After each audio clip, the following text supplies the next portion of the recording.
स्वागत है आप सभी का हिंदी एक्सप्लेन टीवी पे। कहानी की शुरुआत फ्यूचर में होती है, जहाँ पर गवर्नमेंट ने घोषणा कर दी होती है कि हमारी कंट्री में बस स्मार्ट, समझदार, होनहार लोग ही रहेंगे जो कि पढ़ने लिखने में अच्छे हैं।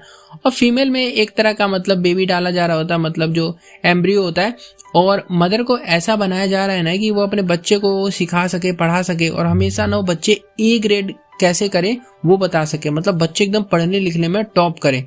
अब जिसके बच्चे स्टडी में ए ग्रेड लाते हैं ना, उसको बच्चे के साथ साथ एक लग्जरी अपार्टमेंट मिलता है रहने के लिए और बहुत अच्छी लाइफस्टाइल। और तो ऐसी मदर्स को एक ग्लोइंग पिन भी दी जाती है जिसमें 5 तरह की लाइटें जल रही होती है, जैसे कि कोई अवार्ड हो। पर जो लोग अच्छा ग्रेड नहीं कर पाते ना, जिनके बच्चे, उन लोगों को स्लम एरिया में रखना पड़ता है, मतलब वहां पे उनको भेज दिया जाता है, वहीं पे वो लोग रहते हैं और इन्हें कबूतर खाना कहते हैं। फिल्म की शुरुआत में हम एक माँ को देखते हैं, इनके अंदर एम्ब्रियो डाला गया, उसके बाद उनको एक बुक दी गई, इसमें बताया गया कि अपने बच्चे को कैसे पालना है। इनसे मिलिए, ये यंग, इस कंट्री की टॉप मॉम, इन्होंने आज तक के सबसे समझदार बच्चे को जन्म दिया, जिनका नाम रुओ था, पर कुछ साल पहले उसकी एक्सीडेंट में मौत हो गई थी। तो अब एक और बेबी को इन्होंने जन्म दिया, इनके अंदर इम्प्लांट किया गया था, और यंग ने इस बार एक लड़की को जन्म दिया होता है जिसका नाम नोआ होता है। अब अवार्ड दिया जा रहा होता है इनको इनकी बुक के लिए, जिसमें इन्होंने बताया है कि कैसे एक माँ अपने बच्चे को अच्छे ग्रेड लाने में हेल्प कर सकती है। यंग बेस्ट मदर होती है पूरी कंट्री के लिए। तभी एक जनता से सवाल आ जाता है कि बच्चे को ए ग्रेड पालने के लिए अपना कुछ सीक्रेट बताओ हमें, ताकि हम भी अपने बच्चों को इतना अच्छा पढ़वा सके ना भाई। तो यहाँ पर ना यंग की बोलती बंद हो जाती है। अब प्रेजेंटर कहता है कि ये तो पर्सनल सवाल हो गए, तो सीक्रेट होता है ना सबका अपना अपना, और जहां से हम ये देख सकते हैं ना कि यंग पक्का कुछ छुपा रही होती है सबसे। यहाँ कुछ आदमी बातें कर रहे होते हैं बच्चों के बारे में जिन्हें गवर्नमेंट ने पैदा करवाया है और फिर उनको मार दिया क्योंकि उनके अंदर कुछ डिफेक्ट पाया गया था।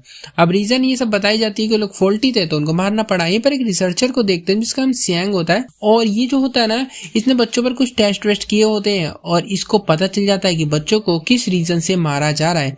और बस उसके बाद जब गवर्नमेंट को पता चलता है ना कि इसको पता है, तो वो पहले इनका विरोध करता है जो रिसर्चर है, बट ये लोग उसको पकड़ कर उसको मार देते ले जाकर। या फिर हम यंग को देखते हैं जो अपनी बेटी नोवा के साथ उस सेरेमनी के बाद घर आ रही होती है, यानी अपने लग्जरी अपार्टमेंट में। यहाँ पर कुछ लो स्कोरर बच्चों को उनकी मदर्स के साथ गार्ड कहीं लेकर जा रहे होते। तभी एक औरत आकर कहती है कि भागो भागो, जाओ यहाँ से, सबको मार दिया जाएगा। बस ये सुन के सब भागने लगते हैं। हम एक्चुअल में इन लोगों को ना जान से मारने के लिए लेकर जा रहे थे लोग। यंग परेशान हो जाती है, इतने में इनका स्कार्फ नीचे गिर जाता है और सब शांत होने के बाद नोआ अपनी मदर का स्कार्फ उठाती है और धोने के लिए बाथरूम में चली जाती है। यहाँ इसे एक ओल्ड लेडी मिलती है, ये उस रिसर्चर की मदर है जिसे अभी थोड़ी देर पहले निपटाया गया था।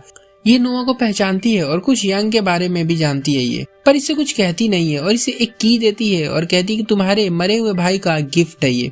अब यहाँ नोआ कंफ्यूज कि आखिर ये था तो था क्या, और ये वापस आती है और न्यूज में बताया जा रहा होता है ना कि रिसर्चर गवर्नमेंट के खिलाफ जा रहा था तो उसको मार दिया गया। उसकी मोम को भी टॉप मोम की लिस्ट से निकाल दिया गया था। हालांकि रिसर्चर काफी पढ़ने में समझदार था ना, इसलिए वो रिसर्चर बना था, तो उसकी मोम भी टॉप मोम में आती थी। अब उनको निकाल दिया गया, उनकी फोटो भी टीवी पर आ रही होती है और नोआ देखकर पहचान जाती है कि तो वही लेडी है जिसने भी मुझे बाथरूम में थोड़ी देर पहले की दिया था। वापस घर में देखते हैं जहाँ पर ये ट्यूशन पढ़ते टाइम इसके टीचर बता रहे होते हैं कि एग्जाम की तैयारी कर लो जल्दी जल्दी।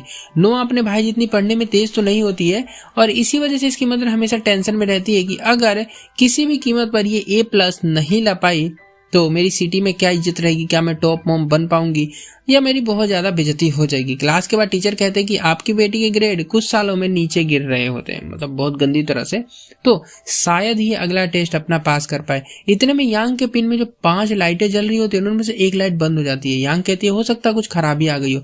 टीचर कहती है कि नहीं, ऐसा नहीं होता है। देखो, जब किसी औरत का बच्चा पढ़ने में कमजोर होने लगता है तो धीरे धीरे लाइटें बंद होने लगती है। तो अभी आपकी एक हुई है, मतलब आपकी बेटी पढ़ने में थोड़ी कमजोर हो गई है। यंग को ये सब नहीं पता था क्योंकि उसके बच्चे तो हमेशा से समझदार थे ना, तो लाइट के बारे में क्या ही पता चलेगा उसको बस। और उस पिन की बुझी हुई लाइट को छुपाने के लिए स्कार्फ का सहारा लेती है ये। अगले दिन नोआ को लेकर कबूतर खाना जाती है जहाँ पर कमजोर बच्चे रहते हैं जो कि भाई पढ़ने लिखने में समझदार नहीं होते, और नोआ को बताती है कि देखो अगर तुम पढ़ाई लिखाई नहीं करोगी ना तो तुम्हें यहाँ पर रहना पड़ेगा। और यहाँ ये बात क्लियर हो जाती है कि यांग को अपनी बच्ची से कोई भी फर्क नहीं पड़ता, उसको बस अपनी सोसाइटी में इज्जत बनानी है और सबसे मेन बात उसको लग्जरी लाइफ जीनी होती है।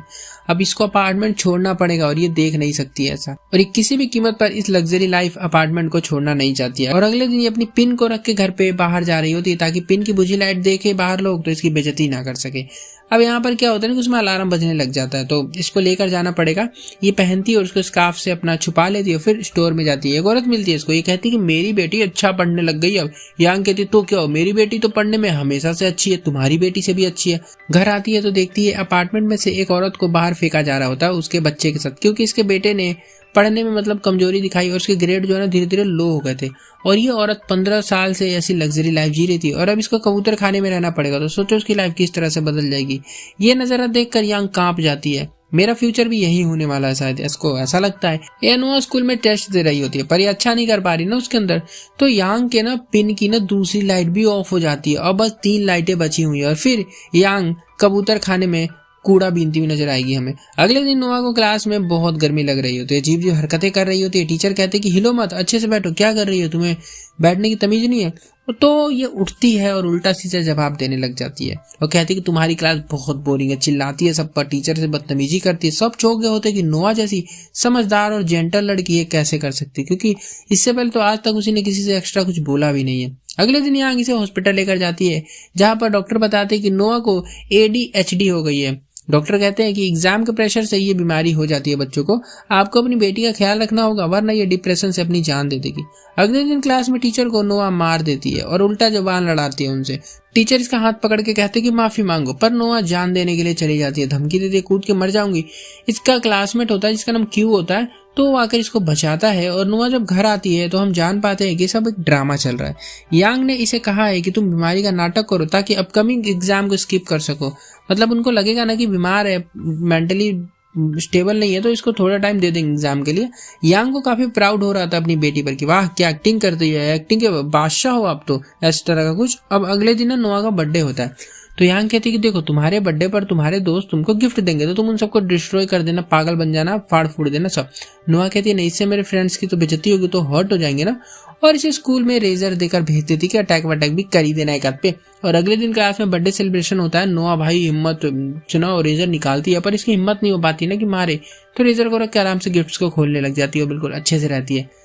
और अगले दिन क्यों इससे पूछता है ना कि तुम कल क्या कर रही थी, वो लटक के मरने की जा रही थी। कहती है कि बस एग्जाम का प्रेशर था। क्यों कहता है कि तुम्हारी मॉम ने तुम्हें कुछ किया है क्या, तुम बता सकती हो। ये कहती है नहीं तो मेरी मॉम तो बहुत अच्छी है। और घर आकर कहती है कि मॉम मुझे और नाटक नहीं होता है, मैं मेहनत करके पढ़ाई करूंगी, और इसे की देती है उस ओल्ड लेडी वाली। यांग चौंक जाती है ये देख के पर कुछ कहती नहीं है और कहती है कि पढ़ाई करो बस तुम। यहाँ हम जान पाते हैं ये कि यांग के बेटे ने बनाई थी यांग के बर्थडे गिफ्ट के लिए, और यांग ने देखा तो कहा कि ये क्या है, पढ़ाई लिखाई पे ध्यान दो, ये आलतू फालतू की चीजें बनाना बंद करो। अब यहाँ पर नोआ ने पढ़ाई शुरू कर दी होती है जी जान लगा के, और बीमारी का नाटक भी नहीं कर रही होती है। और एक दिन फिर से रिसर्चर की मोम इसको दिख जाती है और कहती है कि तुम्हें सच में ADHD हुआ है या तुम अपने मोम के कहने पर नाटक कर रही हो। क्योंकि जिसको ADHD हो जाता है ना, ऐसे बच्चे को फुल डिफेक्टिव बना करना उनकी जान ले ली जाती है लैब में लेकर, उनको मार दिया जाता है। बस तुम्हारे साथ भी कुछ ऐसा हो जाएगा। तो अगर तुम अच्छे ग्रेड नहीं ला पाती हो ना तो तुम्हें स्लम में रहना पड़ेगा, पर अगर तुम्हें ADHD हो जाता है तो बच्चे को यानी तुमको तो मार दिया जाएगा, पर तुम्हारी मोम को कोई कुछ भी नहीं बोलेगा। उनके पेट में दूसरा एम्ब्रियो डाला जाएगा जिनसे वो एक और बच्चे को जन्म देंगी और वो यही लग्जरी लाइफ को जीती रहेंगी। और बस हम समझ जाते हैं यहाँ पर कि यांग अपनी बेटी को बीमार बना के मारना चाहती थी कि खुद लग्जरी लाइफ जी सके। नोआ का तो भाई भरोसा ही नहीं हो रहा था अपनी मम्मी पे कि ऐसा कर सकती है वो।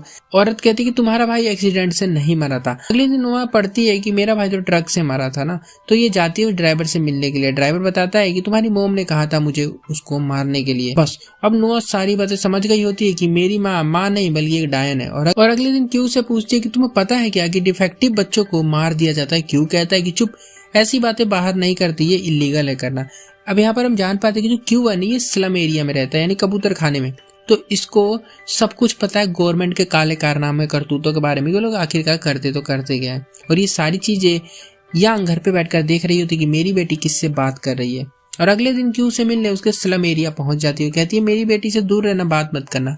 क्यू की मम कहती है कि मेरे बेटे की मर्जी, वो जिससे बात करे जिससे नहीं, तुम कौन होती हो रोकने वाली। और अब नोआ ने देख लिया होता है जल्दी ही इसे डिफेक्टिव बना के मार दिया जाएगा क्योंकि मैसेजेस आने लग गए होते घर पे। बस फिर कहता घर छोड़कर ही भाग जाती है। क्यू के घर आती है और क्यू की मदर इसे लेकर एक टनल से होते हुए सर्वाइवल कैंप में जाती है जिसे रिसर्चर्स की मदर चलाती है। यहाँ पर वो बच्चे आकर रहते हैं ना जिनको की डिफेक्टिव बना दिया गया होता है, क्योंकि यार कौन मरेगा कौन जिएगा भेदभाव करना किसी बच्चे के ग्रेड से, ये तो मतलब बहुत ही गलत बात होती है। यहाँ पर बहुत सारे बच्चे होते हैं जो नोआ से अच्छे से बात करते बिहेव करते और नोआ को लगता है कि इसने अपनी मम को धोखा दिया यहाँ पर आकर। तो जब यहाँ पर कोई नहीं होता तो ये एक लेटर लिखती है जिसमें बताती है कि मैं यहाँ के बारे में किसी को नहीं बताऊंगी, और वो यहाँ से भाग चुकी होती है। आती है घर पे और इसकी मम शांत है। इसकी मम कहती है कि आओ खाना खा लो। नोआ माफी मांगती है और कहती है कि मोम मैं मन लगाकर पढ़ाई करूंगी और आपको स्लम में कभी नहीं जाने दूंगी, क्या आप मुझसे प्यार करती हो? पर यांग इसका कोई भी रिप्लाई नहीं देती है और बस नोआ को नहाते हुए चक्कर आता है और ये बेहोश होकर गिर जाती है और आंखें खुलती है तो इसे हॉस्पिटल में लिटाया गया होता है। इसको फॉल्टी डिक्लेयर कर दिया गया, फिर इसको मार दिया जाता है। हालांकि जो इसकी मदर ने इसको खाना खिलाया था उसमें कुछ मिला रखा था और फिर उसके बाद इसने इसको मरवा दिया। यहाँ पर यांग में एक और बेबी का मतलब एम्ब्रियो डाला जा रहा होता है, मतलब ये एक बार फिर प्रेग्नेंट होगी और फिर एक बच्चे को जन्म देगी और इसकी आंखें खुलती है स्लम में। रिसर्चर की मदर कहती है कि कैसी माँ हो तुमने अपने 2 बच्चे मार दिए और जो तुम्हारा तीसरा है ना वो भी ऐसा ही पैदा होगा। यांग कहती है कि मुझे कोई फर्क नहीं पड़ता और मैं इस बार जरूर जीतूंगी, मतलब मेरा बेटा अच्छा होगा इस बार वाला, ये बेटी जो भी होगी। और फिर अपने अपार्टमेंट में आती है, बहुत खुश है। एक बुक भी लिखती है कि 2 बच्चे खोने के बाद कि ऐसा होता है और हम कैसे उससे प्रॉफिट कर सकते हैं। फ्लैशबैक से हमें पता चलता है कि इसका बेटा जो था ना वो कारपेंटर बनना चाहता था, पर यांग ने उसको मना किया और वो डिप्रेशन में गया और फिर उसके बाद ये सारी चीजें उसने मतलब पढ़ाई लिखाई से मन हटाया होगा, पढ़ नहीं पाता होगा और उसके बाद फिर ADHD का बहाना करके फिर उसको मरवा दिया होगा इसने। ओके, अब यहाँ पर यांग ने पुलिस को भी उस सीक्रेट कैंप के बारे में बता दिया होता है जहां से सबको अरेस्ट कर लिया जाता है और आज यांग का इंटरव्यू हो रहा होता है जहां पर ये अपनी न्यू बुक का प्रमोशन करने आई होती है और यहाँ पर ये कैमरे में देखकर बताती है कि अगर तुम्हें सच में कुछ चाहिए ना तो उसे पाने का हमेशा एक तरीका एक रास्ता होता है और फिल्म यहाँ पर खत्म हो जाती है। ओके, अगर वीडियो अच्छी लगी तो वीडियो को लाइक जरूर कर देना, चैनल को सब्सक्राइब कर दो। मिलता है और ऐसी वीडियो में, तब तक के लिए बाय।